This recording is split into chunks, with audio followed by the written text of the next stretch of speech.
네, 여러분 안녕하세요. 경자노서 TV입니다. 네, 오늘 임대차법 국무회의를 통과했습니다. 오늘 영상은 꼭 확인을 해 주시기를 당부를 드리고요. 양이 좀 길긴 한데 제 핵심 사항 위주로 빨리빨리 치고 넘어갈 테니까요. 이 내용은 여러분들이 임대인이시든 임차인이시든 실거주자든 투자자든 꼭 필히 알고 넘어가야지만 큰 손해 없이 넘어갈 수 있다는 부분 염두에 두시기를 바라고요. 2 플러스 2년 5% 상한 무슨 내용인지 바로 살펴보도록 하겠습니다. 오늘 뉴스를 보니까요. 잠시만요. 여러분들 편하게 레이저 포인트를 쏘아보겠습니다. 2 플러스 2년 5% 상한 임대차법 국무회의 통과했고 오늘부터 시행된다. 즉 계약갱신 청구권제와 전월세 상한제를 도입을 골자로 하는 주택임대차 보호법 개정안을 공포안을 심의 의결했다라고 했고요. 임대인 보호를 위한 계약갱신 청구권제와 전월세 상한제가 시행되면서 세입자는 추가 2년의 계약 연장을 요구할 수 있다. 집주인은 실거주 등의 이유가 없다면 이를 받아들여야 한다. 실거주 등의 이유가 없다면 이를 받아들여야 한다. 실거주하면 괜찮다는 이야기죠. 자, 그러면 이 개정 주택임대차 보호법에 관련해서 먼저 갱신 요구권 행사는 어떤 상황에 어떤 식으로 요구할 수 있는 것인가를 보겠습니다. 자, 임차인은 언제부터 임대인에게 계약갱신 요구를 할 수 있느냐? 임대차 기간이 끝나기 전에 청구를 해야 되는데 그 시기가요. 임대차 기간이 끝나기 6개월 전부터 1개월 전까지 기간에 청구를 하는 겁니다. 그런데 계약갱신 청구 행사 기간에 관한 개정사항이 1개월 전에서 2개월 전으로 바뀌었어요. 근데 이게 언제부터 2개월 전이냐? 2020년 12월 10일 이후 최초로 체결하거나 갱신된 계약부터 적용되는 겁니다. 즉, 지금은 6개월 전부터 1개월 전까지 기간에 청구를 해야 되고요. 2020년 12월 10일 이후에는 6개월 전부터 2개월 전까지 기간에 청구를 해야 된다라는 이야기가 되겠습니다. 자, 다음으로요. 좀 빠르나요? 빠르진 않을 거라고 보여지는데요. 자, 들어볼게요. 자, 그러면 임차인에게 총 몇 회의 계약갱신 요구권이 부여되는가? 결론부터 말하면 2 플러스 2년입니다. 즉, 계약갱신 요구권은 1회에 하나여 행사 가능한데 2년 보장이 된다. 그래서 기본 최초 계약 2년과 계약갱신 요구권을 계약갱신 요구권을 청구하게 되면 2년이 늘어난 4년이 되겠죠. 4년. 그죠? 4년. 총 4년입니다. 자, 다음 볼까요? 묵시적 갱신도 계약갱신 요구 행사로 보나? 아니다. 묵시적 갱신은 계약갱신 요구권 행사로 보지 않는다. 이 묵시적 갱신에 대해서는 구체적인 설명 안 드려도 되겠죠. 자, 개정 법률에 따른 계약갱신 요구권 행사의 명확한 의사 표시를 하는 경우로 한정한다. 무슨 말이냐면요. 임차인과 임대인이 먼저 최초 전세 계약을 맺었어요. 몇 년간? 2년간 맺었습니다. 그런데 묵시적으로 임대인도 임차인도 누구도 우리 계약을 더 할까요 말까요 말이 없었을 때는 2년간을 자동으로 묵시적으로 기존의 계약 조건과 동일하게 해서 묵시적 계약 갱신이 되는 겁니다. 그런데 이 경우는 임차인은 임대인에게 계약 갱신 요구권을 추가로 행사 가능하다는 겁니다. 무슨 말인지 알겠죠? 네, 간단한 내용이니까 넘어가 보도록 하겠습니다. 자, 그 다음에 잔존 기간만 있으면 모두 갱신 요구가 가능한가? 가능하다. 기존 계약의 연수와 상관없이 1회 2년 갱신권을 부여하네요. 다만 계약 기간이 1개월 이상 남아 있어야 한다. 이 또한 2020년 12월 이후 최초로 체결항으로 갱신한 경우는 2개월 이상 남아 있어야 한다. 무슨 말씀이냐면요. 자, 요거 봅시다. 처음에 했던 거. 6개월 전부터 1개월 전까지 계약갱신 요구권을 청구하면 계약갱신이 되잖아요. 그런데 올해 12월 10일부터는 6개월 전부터 2개월 전까지로 개정이 되기 때문에 요 말이 있는 겁니다. 즉, 계약기간 1개월 이상 남아만 있다면 잔존기간이 1개월 이상 남아있다면 계약갱신 요구가 가능하다라는 이야기입니다. 다음, 계약 기간이 만료 시 제3자와 임대차 계약을 맺은 경우는 어떻게 하냐? 무슨 말이냐면, 그러니까 법 시행 전에 임대인이, 집을 내주는 임대인이 제3자와, 그러니까 임차인이 아닌 다른 3자와 계약 체결한 것을 입증하게 되면 현재 살고 있는 임차인은 계약갱신 요구권 행사가 불가능하다는 이야기입니다. 즉, 이 제3자도 보호를 해줘야 되겠죠. 그렇기 때문에 이런 법이 이렇게 개정이 된 겁니다. 자, 다음으로요. 자, 임대인이 계약 만료 6개월 전부터 1개월 전까지. 만약에 올해 12월 12일이 넘어가 버리면 6개월 전부터 2개월 전까지겠죠. 임대인이 계약 만료 6개월 전부터 1개월 전까지 기간에 임차인에 대한 계약갱신 거절만 한 경우, 임차인에 대한 갱신 거절만 한 경우 계약갱신 요구를 할 수 있는지. 가능하다? 가능하다라는 겁니다. 가능하다. 예, 임차인 가능하다. 계약갱신 가능하다. 자, 다음 임대인이 계약 만료 6개월 전부터 1개월 전까지의 기간에 임차인과 합의를 통해 이미 계약을 한 경우에도 개정 법률에 따른 계약갱신 요구를 할 수 있는지. 이 무슨 말이냐면, 그러니까 기존에 이미 우리 다음 계약 때는 10% 올려주는 거예요 라고 약속을 했어요. 그런다 할지라도 개정 법률인 5% 상한 있죠. 5% 임대료 증액 상한 5% 이상 못 올린다는 거죠. 그거에 따른 계약갱신 요구 가능하냐? 가능하다는 겁니다. 5% 이상 올리지 마라 이 말이죠. 다만 임차인은 임대인과의 계약갱신을 유지하고 해당 계약의 계약기간 만료 시점에 계약갱신 요구권 청구 가능하다. 예, 이렇게 되어 있네요. 다음 볼까요? 말씀이 좀 어렵죠. 그래서 예를 좀 준비했는데요. 자, 임차인과 임대인이 2년간 계약을 최초 전세 계약을 맺었고, 요 90월 아닙니다. 9월입니다. 죄송합니다.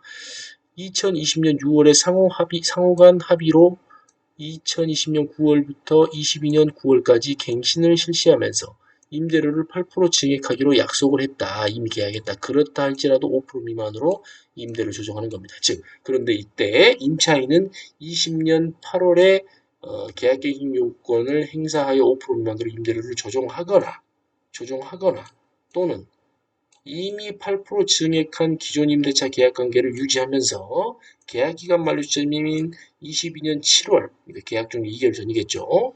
7월에 임대인에 대한 계약갱신 요구 청구권 행사가 가능하다. 그러니까 8%로 증액해서 해버렸다. 그러면 계약갱신 요구권 청구 행사가 또 가능하다는 겁니다. 네. 그 다음요. 계약갱신 청구권 행사 시 임차인은 무조건 2년 거주를 해야 하는가? 그렇지 않다. 임차인은 전세 세입자는 언제든지 임대인, 집주인에게 계약 해지를 통지할 수 있다. 다만 임대인이 통지를 받은 날로부터 3개월이 지나야지만 효력이 발생한다. 그러니까 계약 해지를 통보하더라도요. 계약 만료 전이라면 3개월간의 임대료를 납부해야 되는 겁니다. 즉 3개월간의 임대료를 납부하든지 아니면 그냥 그대로 살든지 3개월간을 더 그렇게 된다는 거죠. 즉 무조건 2년 거주하지는 않아도 된다는 겁니다. 무슨 말씀인지 이해가 되시죠? 자, 그 다음은 이제 계약갱신 거절입니다. 계약갱신 거절. 임대인에게 해당되는 계약갱신 거절 요건이 되겠죠. 자, 임차인이 2기 임차인만큼 연체한 경우. 말이 너무 어렵죠. 이게 2회분이라는 뜻입니다. 2회분. 2기라는 게 여기서 말하는 2기가. 즉, 임차인이 1월, 2월분 월세를 연속해서 연체를 했거나 연속하지 않더라도 1월에 연체했는데 2월, 3월에는 잘 냈어요. 그러다 다시 4월에 연체가 됐다. 그러면 이때도 계약갱신을 거절할 수 있다. 계약갱신을 거절할 수 있다라는 이야기입니다. 자, 그 다음에 부정한 방법의 임차시. 그러니까 임차인이 허위 신분으로 계약을 한 경우나 주택 본래 용도가 아닌 불법 영업장 등의 목적으로 임차한 경우. 뭐 하우스 뭐 이런 거 있죠. 또는 뭐 주택 용도로 써야 되는데 다른 용도로 막 쓴다든지, 또는 뭐 필요시에는 뭐 상업용으로 쓴다든지, 그렇게 되면 요럴 때는 갱신 거절할 수 있다라는 이야기입니다. 그러니까 이름, 주민번호 똑바로 기입하고 실제 거주하는 사람의 이름과 주민번호로 계약을 해야 되겠죠. 예, 그 다음에 불법 영업장, 본래 용도가 아닌 불법 영업장으로 임차를 한 경우도 계약갱신을 할 수가 있다라는 겁니다. 자, 그 다음 합의하 임차인에게 보상을 제공한 경우, 이게 무슨 말이냐면요. 임대인이 임차인에게 소정의 보상을 실제로 제공을 했다. 뭐 이자비라든지 또 이삽이라든지 뭐 대출이자비라든지 이런 것들을 실제로 제공한 경우 계약갱신 거절을 할 수 있다는 이야기입니다. 단 실제로 제공하지 않거나 합의되지 않은 일방적인 보상은 제외된다. 즉 현금 거래했다가 불리할 수 있습니다. 무슨 의미냐면요. 현금으로 이삽이 500 줬어요. 그런데 임차인이 나 받은 적 없다. 근거 있냐? 나 받은 적이 없어요. 라고 해버리면 안 된다는 거예요. 그래서 이럴 때는 현명하게 은행 금융거래 뭐를 통해서 근거를 남겨놓는다든지 할 수 있겠죠. 계좌이체 같은 것 있죠. 그렇게 활용하면 되시겠습니다. 자, 그 다음 임차인의 동의 없이 주택 전대한 경우, 그러니까 임대인의 동의 없이 전대해서 타인으로 하여금 죄송합니다. 타인으로 하여금 목적 주택을 사용, 수익하게 한 경우, 예를 들어서 이런 경우도 있어요. 임차인이 임대인한테 임차를 했어요. 그리고 나서 뭐 그런 거 있죠. 게스트하우스로 쓴다든지 뭐 이런 식, 또는 내가 전세를 냈는데 또 다른 사람한테 전세를 내줬다든지 한 경우, 이럴 때는 계약갱신을 거절할 수 있다라는 말씀이고요. 그 다음에 자, 이게 안 지워지네요. 자, 그 다음에 주택별 실시, 뭐 재건축 같은 것들이 있죠. 네, 이럴 때는 또 계약갱신이 된다.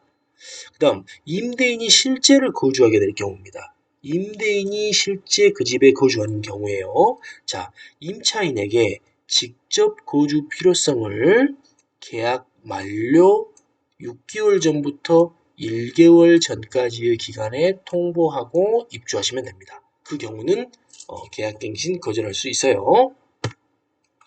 자, 그 다음 임대인이 직접 거주 사유 허위인 경우는, 임대인이 직접 사유 허위인 경우는, 그러니까 임차인한테 저 계약갱신 청구를 하셨던데 저는 받아들일 수가 없어요. 왜냐하면 이제 제가 이 집에 살 거거든요. 이렇게 이야기를 해놓고 허위였어요. 허위. 그러니까 그렇게 이야기를 해놓고 또 다른 뭐 임차인을 받는다든지 그런 거짓말을 하게 될 경우에는 임차인은 개정 법률에 따라 손해배상을 청구할 수가 있다라는 말입니다. 즉 그렇게 하면 안 된다는 이야기예요. 임대인은.